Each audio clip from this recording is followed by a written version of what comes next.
Hello friends, నేను మీ Bombay వార్తకను. Green rice వస్తే red rice ఎలా తయారు చేసుకుందామో చూద్దాం రండి. రోజు అన్నం పప్పులు సాంబార్లు తిని బోర్ అనిపిస్తుంది.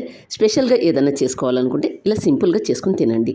లంచ్ బాక్స్లకు కూడా ఇలా తయారు చేసి పెట్టండి, ఎంతో బాగుంటుంది. మరి ఎలా తయారు చేద్దామో చూద్దాం రండి. ఒక కుక్కర్ తీసుకొని అందులో ఒక గ్లాస్ బియ్యం వేసుకోండి. వీటిని ఒకసారి శుభ్రంగా వాష్ చేసుకోండి. వాష్ చేసుకున్న బియ్యంలోకి ఒక గ్లాస్ బియ్యానికి 2 గ్లాసుల నీళ్లు తీసుకోండి.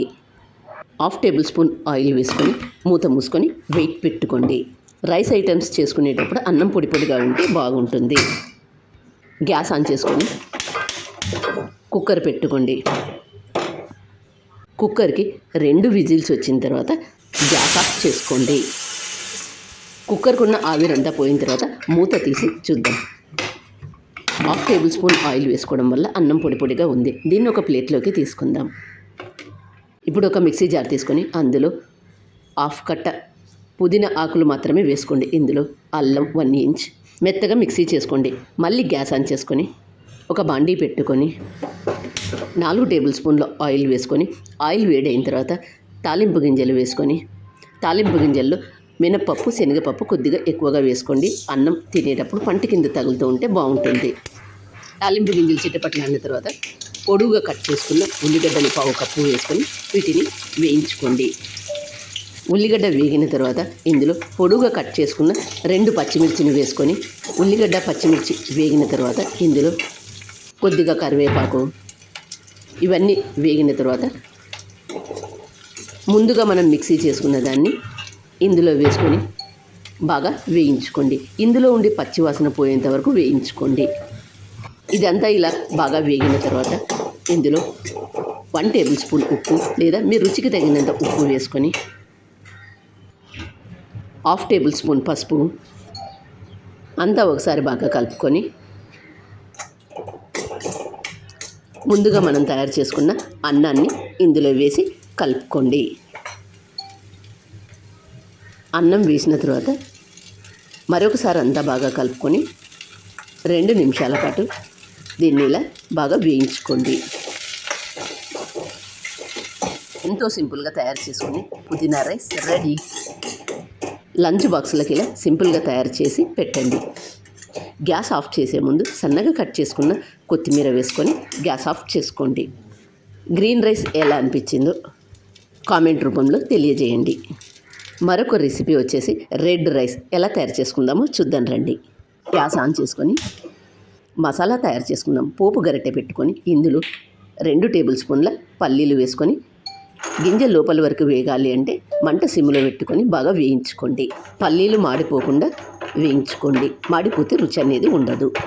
ఇలా బాగా వేయించుకున్న పల్లీలను ఒక ప్లేట్లోకి తీసుకుందాం. పూర్తిగా చల్లారిన ఈ పల్లీలను ఒక మిక్సీ జార్ తీసుకొని అందులో వేసుకొని 1 టేబుల్ స్పూన్ కారం వేసుకొని ఇందులోని 1/2 టేబుల్ స్పూన్ జీలకర్ర వేసుకోండి. పొట్టు తీసిన 5-6 వెల్లుల్లి వేసుకొని వీటిని కోర్సుగా మిక్సీ చేసుకోండి. ఇలా కోర్సుగా మిక్సీ చేసుకోవడం వల్ల మనం అన్నం తినేటప్పుడు పంట కింద తగులుతూ ఉంటే బాగుంటుంది. ముందుగా తయారు చేసుకున్న అన్నాన్ని ఒక ప్లేట్లోకి తీసుకొని పక్కన పెట్టండి. గ్యాస్ ఆన్ చేసుకొని ఇందులో కొద్దిగా ఆయిల్ వేసుకొని ఆయిల్ వేడైన తర్వాత తాలింపు గింజలు వేసుకొని తాలింపు గింజలు చిటపట్లాడిన తర్వాత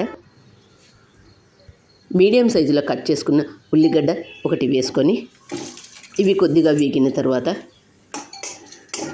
ఉల్లిగడ్డ సగం వేగితే సరిపోతుంది, ఎక్కువగా వేయించుకోవద్దు.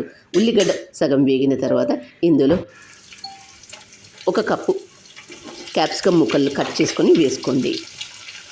క్యాప్సికమ్ త్వరగానే వేగుతుంది.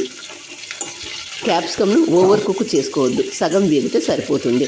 అన్నం వేసి క్యాప్సికమ్ను మెత్తగా ఉడికించుకున్నట్లయితే అన్నం వేసి కలిపినప్పుడు ముద్దలా అవుతుంది. కాబట్టి క్యాప్సికమ్ సగం వేగితే సరిపోతుంది. 1 టేబుల్ స్పూన్ ఉప్పు వేసుకొని మరొకసారి అంతా బాగా కలుపుకొని లంచ్ బాక్స్లకు పెట్టడానికి ఎక్కువగా ఆలోచిస్తుంటారు. కాబట్టి సింపుల్గా ఇలా పుదీనా రైసులు, క్యాప్సికమ్ రైసులు, లెమన్ రైసులు, పులిహోర ఇలాంటివి చేసి పెట్టండి. ఉల్లిగడ్డ, క్యాప్సికమ్ ఇలా సగం వేగిన తర్వాత ఇందులో కోర్సుగా మిక్సీ చేసుకున్న పొడిని ఇందులో వేసుకోండి. ఇలా వేసుకున్న తర్వాత దీన్నంతా ఒకసారి బాగా కలుపుకోండి. ముందుగా మనం తయారు చేసుకున్న అన్నాన్ని ఇందులో వేసి కలుపుకోండి. అన్నం వేసిన తర్వాత మరొక 2 నిమిషాలు దీన్ని ఇలా బాగా వేయించుకున్న తర్వాత గ్యాస్ ఆఫ్ చేసుకోండి. గ్యాస్ ఆఫ్ చేసే ముందు సన్నగా కట్ చేసుకున్న కొత్తిమీర వేసుకోండి. ఈ క్యాప్సికమ్ రైస్ను అప్పడంతో సర్వ్ చేసుకొని తింటే ఎంతో బాగుంటుంది. మీరు కూడా గ్రీన్ రైస్ వస్తే రెడ్ రైస్ తప్పక తయారు చేసుకోండి.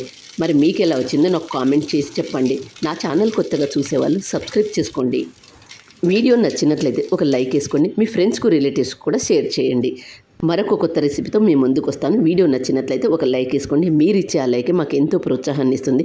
Thank you for watching.